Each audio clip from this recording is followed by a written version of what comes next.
प्रधानमंत्री नरेंद्र मोदी ने चिनाब ब्रिज समेत कई परियोजनाओं को देश को समर्पित किया है। तकरीबन 40,000 करोड़ रुपए की इन परियोजनाओं में दुनिया का सबसे ऊंचा रेलवे पुल चिनाब ब्रिज, भारत का पहला केबल स्टे रेल ब्रिज अंजी ब्रिज और उधमपुर श्रीनगर बारामूला रेल लिंक यानी कि USBRL परियोजना जो है उसमें शामिल है। प्रधानमंत्री नरेंद्र मोदी ने जम्मू श्रीनगर रेलवे लाइन का उद्घाटन किया, जो देश के लिए एक ऐतिहासिक क्षण बन गया। इसके साथ ही पीएम मोदी ने श्री माता वैष्णो देवी कटरा से श्रीनगर तक 2 वंदे भारत ट्रेन को हरी झंडी दिखाई। पीएम मोदी ने इससे पहले ट्रेन में सवार स्कूली बच्चों से भी बातचीत की। ट्रेन में मौजूद रेलवे कर्मचारियों से भी उनका संवाद हुआ। पीएम मोदी की इस सौगात इस क्षेत्र में रेल कनेक्टिविटी को और मजबूत करेगी।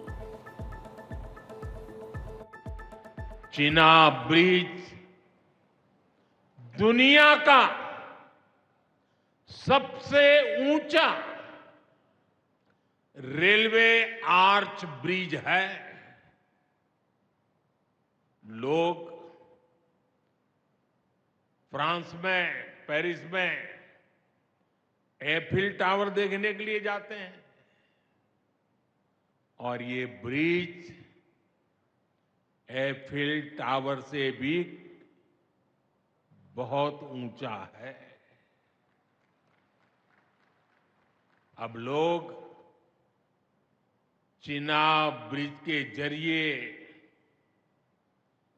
कश्मीर देखने तो जाएंगे ही, ये ब्रिज भी अपने आप में एक आकर्षक टूरिस्ट डेस्टिनेशन बनेगा।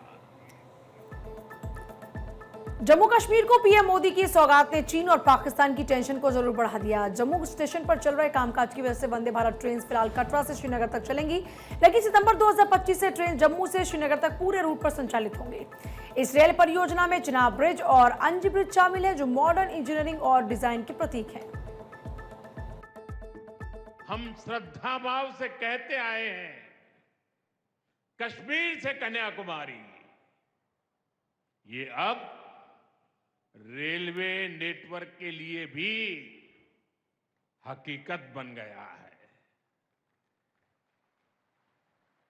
उधमपुर, श्रीनगर, बारामूला, ये रेल लाइन प्रोजेक्ट ये सिर्फ नाम नहीं है, ये जम्मू कश्मीर के नए सामर्थ्य की पहचान है। प्रधानमंत्री नरेंद्र मोदी ने आज इस चिनाब ब्रिज का उद्घाटन किया। वो दुनिया का सबसे ऊंचा आर्च ब्रिज है, जो भूकंपीय क्षेत्र में 5 में मौजूद है और ये ब्रिज 2 पहाड़ों के बीच बना हुआ है, जहां तेज हवाओं की वजह से विंड टनल फिनोमा दिखाया जाता है। उसके अलावा चुनौती को ध्यान में रखते हुए ब्रिज 260 किलोमीटर प्रति घंटे की हवा को भी झेल सकता है और इस तरह से इसको डिजाइन किया गया है। गोरखपुर में मुख्यमंत्री योगी आदित्यनाथ ने नगर निगम की तरफ से बनाए गए 4.52 करोड़ रुपए की लागत से सूरजकुंड में निर्मित कल्याण मंडपम का उद्घाटन किया है। इस कल्याण मंडपम के निर्माण से शहरी लोगों को किफायती दामों में वो जगह मिल गई है, जहां वो किसी भी तरीके का मांगलिक कार्यक्रम कर पाएंगे। लगभग 35,500 वर्ग फीट एरिया में बने कल्याण मंडपम में एक एसी वाला हॉल भी बनाया गया। इसके साथ ही इस मंडपम में किचन पार्किंग की सुविधा होगी। इस कल्याण मंडपम में 5 एसी कमरे, डॉर्मेट्री के साथ स्नानघर भी मौजूद है। इसके अलावा कई और व्यवस्थाएं की गई है। मंडपम के निर्माण से 10 वार्डों की लगभग 2 लाख आबादी को फायदा होगा। और इस मौके पर सीएम योगी ने लोगों को संबोधित भी किया। सीएम योगी ने कहा कि नगर निगम जैसी संस्थाएं नगर निकायों के लिए एक मानक बन सकती है। उन्होंने कहा कि प्रधानमंत्री मोदी का विजन स्मार्ट सिटी का है और हमें स्मार्ट सिटी को सेफ सिटी में बदलना है। सीएम योगी ने कहा कि सेफ सिटी का मतलब जहां हर नागरिक अपने आप को सुरक्षित समझे। गोरखपुर नगर निगम प्रदेश का पहला नगर निगम है जिसने ये पहल प्रारंभ की और आप गोरखपुर नगर निगम में ये 7वां कल्याण मंडपम बन रहा है, जिसमें से एक का पहले लोकार्पण हो गया है और दूसरा ये अभी इसका लोकार्पण हो रहा है। 5 अभी निर्माणाधीन है। मैंने तो अपनी विधायक निधि का पूरा पैसा इसी प्रकार के कल्याण मंडपम के लिए ही दे दिया है। ये महानगर के अंदर अलग अलग स्थानों पर बन रहे हैं। कोई बिछिया में बन रहा है, कोई राप्ती नगर में बन रहा है, कोई अलग अलग जगहों पर उनके निर्माण का कार्यक्रम मानबेला, मोहरीपुर, नकहा, राप्ती नगर, बिछिया, ये 5 स्थानों पर यह कार्य हम लोग कर रहे हैं और भी कर रहे हैं। आपको बता दें कि इसके पहले नगर निगम गोरखपुर की तरफ से खोराबार में एक कल्याण मंडपम का लोकार्पण किया जा चुका है। इसके साथ ही मानेबेला, महरीपुरा, राप्ती नगर, बिछिया और नकहा में भी कल्याण मंडपम का निर्माण जारी है। बिहार विधानसभा में नेता प्रतिपक्ष तेजस्वी यादव ने एक बार फिर से नीतीश सरकार पर करारा हमला बोला। तेजस्वी यादव ने मुख्यमंत्री नीतीश कुमार पर बड़ा हमला बोलते हुए कहा है कि मुख्यमंत्री नीतीश कुमार अपने कैबिनेट के मंत्री, विधायक और सांसदों को नहीं पहचानते हैं। उन्होंने कहा कि हम उनकी उम्र को देखते हुए उन पर व्यक्तिगत टिप्पणी नहीं करेंगे, लेकिन बिहार सुरक्षित हाथों में नहीं है। तेजस्वी यादव आगे कहते हैं कि इस बात का भी दावा करते हैं वो कि बिहार सीएम नीतीश के अब प्रदेश चलाने की स्थिति में नहीं है। तेजस्वी यादव ने आरोप लगाया कि बिहार में अब रिटायर्ड अधिकारी और थके हुए मुख्यमंत्री प्रदेश का प्रशासन चला रहे हैं। वो आगे कहते हैं कि बिहार में अपराध लगातार बढ़ रहा है और सरकार इस पर कोई ध्यान नहीं दे रही। और वहीं आरक्षण के मुद्दे पर मुख्यमंत्री को पत्र लिखे जाने पर तेजस्वी ने कहा कि वो और उनकी पार्टी पहले से इस मुद्दे पर आंदोलन कर रही है। उन्होंने ये भी कहा कि अगर जरूरत पड़ती है तो सड़क से लेकर सदन तक आंदोलन करेंगे। तेजस्वी ने अपनी बात को फिर दोहराया और कहा, मुख्यमंत्री नीतीश कुमार अब सरकार चलाने योग्य नहीं है।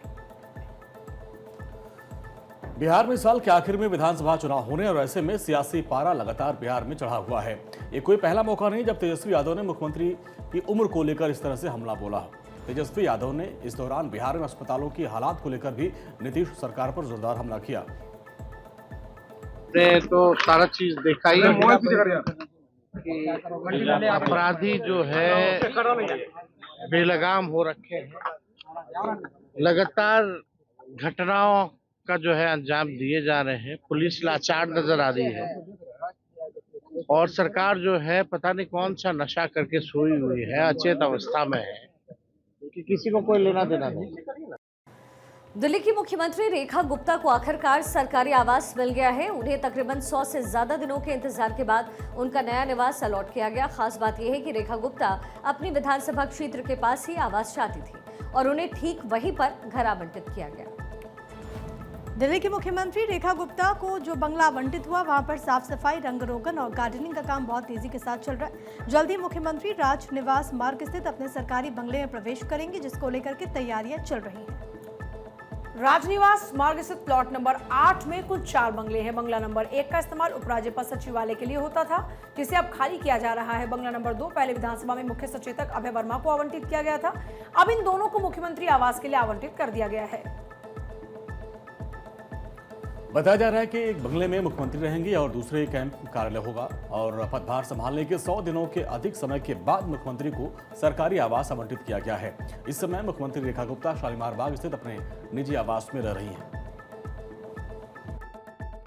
दिल्ली की मुख्यमंत्री रेखा गुप्ता ने अपने कार्यकाल का 100 दिन पूरा किया है और इस 100 दिन में एक तरफ जहां रेखा गुप्ता अपनी उपलब्धियों को बता रही हैं, सरकार की उपलब्धियों को बता रही हैं, वहीं पर ये जो बंगला है ये रेखा गुप्ता को अलॉट किया गया। हालांकि अगर बात करें इससे पूरे बंगले की, काफ़ी बड़ा बंगला है। और ये एक बात जो बार बार कहा जा रहा था इससे पहले जब अरविंद केजरीवाल को बंगला अलॉट हुआ और उसके बाद से उसमें जिस तरीके से उसके रिनोवेशन पे करोड़ों रुपए खर्च किए गए, तो अब कहीं ना कहीं दिल्ली की मुख्यमंत्री को जो बंगला अलॉट होना था वो तमाम तरीके से जो पूरी तरीके से किस तरीके से बड़ा सिंपल हो इसका भी ध्यान रखा जा रहा था। और खुद मुख्यमंत्री ने अपनी इच्छा जताई थी कि उनका जो बंगला हो ऐसे स्थान पे हो जो उनकी विधानसभा से बिल्कुल लगा हुआ हो, यानी कि विधानसभा से बिल्कुल पास हो, ताकि अपने क्षेत्र के साथ, अपनी विधानसभा के साथ वो कनेक्टिविटी बनाकर रख सकें। जानकारी ये भी मिल रही है कि जब वो इस बंगले में शिफ्ट करेंगी तो जो एक जनता दरबार होता है, लोगों से जो मिलने का क्रम होता है, यानी कि अपने क्षेत्र की जनता से मुलाकात करने का जो क्रम होता है वो भी यहाँ पर बरकरार रखा जाएगा। सभी के लिए ये बंगला खुला रहेगा, मुख्यमंत्री के लिए लगातार वो लोगों से मिलेंगे भी। और इसी रोड पर अगर हम राजनिवास मार्ग की बात करें तो जो दिल्ली सरकार में जो मंत्री हैं रविंद्र इंद्राज, उनको भी बंगला अलॉट किया गया है। दिल्ली विधानसभा के जो और भी स्पीकर की बात करें उनको भी बंगला अलॉट किया गया। तो अगर हम कुल मिलाकर के कहें तो जो 100 दिन सरकार के हुए हैं, अब इस 100 दिनों के कार्यकाल के बाद दिल्ली की मुख्यमंत्री रेखा गुप्ता इसी बंगले में जल्द ही शिफ्ट करेंगी और यहीं से अब वो तमाम अपने जो विधानसभा से जुड़े कार्य हों या फिर सरकार से जुड़े कार्य हों, उन पर भी लगातार वो मॉनिटरिंग करते नजर आएंगी। कैमरामैन सिबली के साथ गौरव मिश्रा, भारत 24, दिल्ली। उत्तराखंड में केदारनाथ में 34 दिन से चल रही केदारनाथ यात्रा में अब तक रिकॉर्ड 8 लाख से ज्यादा श्रद्धालु बाबा केदार के दर्शन कर चुके हैं। मौसम की तमाम दुश्वारियों के बीच धाम में भक्तों का तांता लगा हुआ है। वहीं केदारनाथ धाम पहुंच रहे श्रद्धालु भी पूरे उत्साह में नजर आ रहे हैं। केदारनाथ में बर्फबारी भी श्रद्धालु के लिए मुश्किल का सबब बनी। बर्फबारी ने भी श्रद्धालु का जमकर इम्तिहान लिया, लेकिन अब सबसे अच्छी बात यह है कि 2 दिनों तक हुई बर्फबारी के बाद केदारनाथ धाम में मौसम साफ हो गया। सुबह से श्रद्धालु कतार में लगकर बाबा केदार के मंदिर के गर्भगृह में जाकर के दर्शन पूजन कर रहे हैं। केदारनाथ धाम की यात्रा लगातार जारी है। 2 मई को धाम के कपाट खुले थे और अभी तक 8 लाख से ज्यादा भक्त बाबा केदार के दरबार में दर्शन कर चुके हैं। यात्रा में घोड़े खच्चरों का संचालन भी लगातार जारी है। शुरुआती दौर में जो संक्रमण घोड़े खच्चरों में पाए गए थे, वो अब पूरी तरीके से काबू में है। केदारनाथ यात्रा इतिहास रचने को तैयार है। मौसम ठीक होने के बाद श्रद्धालुओं की संख्या में और बढ़ोतरी होगी। हजारों की संख्या में हर रोज दर्शन करने श्रद्धालु आ रहे हैं, पुण्य कमा रहे हैं। रिकॉर्ड संख्या में यात्रियों के पहुंचने के इस बार स्थानीय लोगों में उनके कारोबार में काफी वृद्धि हुई है। 4 धाम यात्रा के बीच मानसून भी अब दस्तक देने वाला है। ऐसे में प्रशासनिक तैयारियां भी मानसून सीजन से निपटने के लिए पूरी कर ली गई। केदारनाथ धाम में पिछले 34 दिनों में 8 लाख से ज्यादा श्रद्धालुओं ने केदार बाबा के दर्शन किए हैं। इस रिकॉर्ड तोड़ भक्तों की संख्या से केदार घाटी के लोगों में बेहद उत्साह का माहौल है।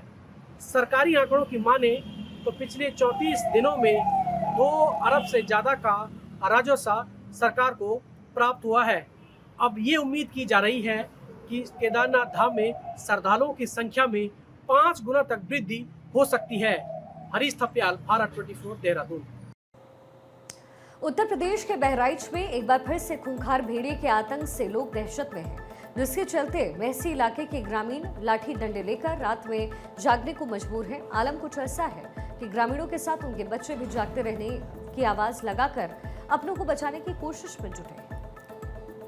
बीते साल आपको याद होगा कि 10 बच्चों की जान चली गई थी और इसी वजह से इस आदमखोर भेड़िए की दहशत लोगों के चेहरे पर साफ तौर पर दिखाई दे सकती है। 2 महीनों में खूंखार जानवरों ने 2 और बच्चों को अपना शिकार बना लिया, जिसमें एक 2 साल के बच्चे की मौत हो गई, जबकि एक बच्चा गंभीर रूप से जख्मी है। अस्पताल में इसे एडमिट करा दिया गया है। और इन 2 घटनाओं के बाद अब ग्रामीणों में दहशत है। लोग हाथों में लाठी और डंडे लिए चलते हुए अपने बच्चों के साथ नजर आ रहे हैं, क्योंकि हिफाजत अब खुद ही करनी पड़ रही है। इस बात से नाराज महसी विधानसभा के जो विधायक हैं सुरेश्वर सिंह रेंजर को कड़ी फटकार लगाते नजर आते हैं। विधायक ने बताया कि इस साल अब तक 5 बच्चों की जान जा चुकी है, लेकिन इसके बाद भी वन विभाग हाथ पर हाथ धरे बैठा है। विधायक सुरेश्वर सिंह बहुत जल्द भेड़ियों को पकड़ने के लिए वन विभाग को चेतावनी दी है। और इस साल अप्रैल में एक बच्चे को भेड़िया घर से सोते वक्त उसकी मां की गोद से उठा ले गया था और उसका शव सुबह गांव के बाहर एक खेत में मिला। अभी 4 दिन पहले 2 साल के मासूम बच्चे आयुष, जो कि अपनी नानी के घर में अपनी मां के साथ आया था, रात को मां के साथ सोते वक्त भेड़िया उसे उठा ले गया, जिसका शव खेत में मिला। जी हम लोग जाग रहे हैं, इसलिए भेड़िया हमारे गांव में आ गया है। एक बच्चे को उठा ले गया है जी, 2 साल का बच्चा था, उसको उठा ले गया है, तो इसलिए जाग रहे हैं उसके डेट में। कर में जागते हैं या क्योंकि एक लड़का खा गया, दूसरे का भी शिकार बनाया है, लेकिन हम लोग जागते हुए भी उसको खेद लिया गया है। इसलिए हम लोग सुरक्षा के लिए जाग रहे हैं। कोई अधिकारी यहाँ जा नहीं करता है।